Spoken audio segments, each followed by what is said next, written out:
तो वहीं संभल से एसपी के लोकसभा एमपी जियाउर रहमान बर्क को उनके घर पर ही हाउस अरेस्ट कर लिया गया, यानी उन्हें घर से बाहर निकलने की इजाजत पुलिस ने नहीं दी।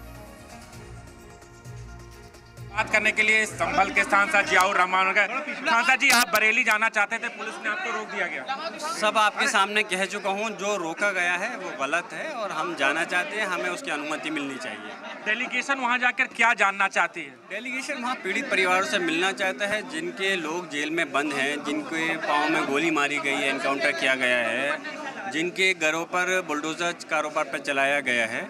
हम उनसे लोगों से मिल करके वहाँ के हालात की पूरी एक सही तरह से रिपोर्ट बना के माननीय अखिलेश यादव जी को, अपने नेता को सौंपना चाहते हैं और आगे उनको किस प्रकार इंसाफ मिल सके इसकी आवाज़ और आगे मजबूती से उठाना चाहते हैं। क्योंकि बरेली के डीएम ने साफ तौर पर कहा है कि अगर किसी राजनीतिक दल के डेलीगेशन यहाँ पर पहुँचता है तो शांति व्यवस्था भंग हो सकती है, इसलिए धारा 163 लगाई गई है।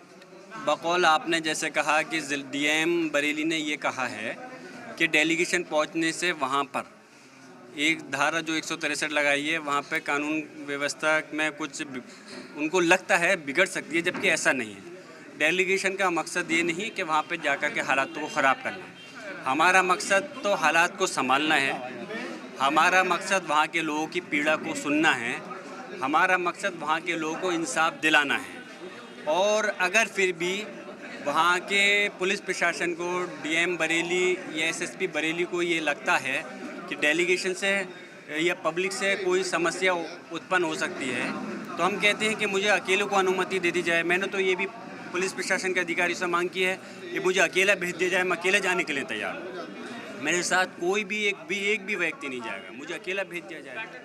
ये आई लव मोहम्मद का जो कानपुर से निकला पूरे देश में पहुंच गया, इसे लेकर क्या कहना चाहिए? देखिए, ये इसमें कोई गलत नहीं है। आई लव मोहम्मद, हम अपने सल्लल्लाहु अलैहि वसल्लम से मोहब्बत करते हैं, इसमें कोई गलत नहीं है। हर धर्म का व्यक्ति अपने धर्म पुरुष से मोहब्बत करता है, हम अपने देश से मोहब्बत करते हैं, तो उसमें क्या है? कुछ गलत नहीं है। अपने देश से मोहब्बत करते हैं तो कोई हमारे पर रिपोर्ट लगेगा क्या?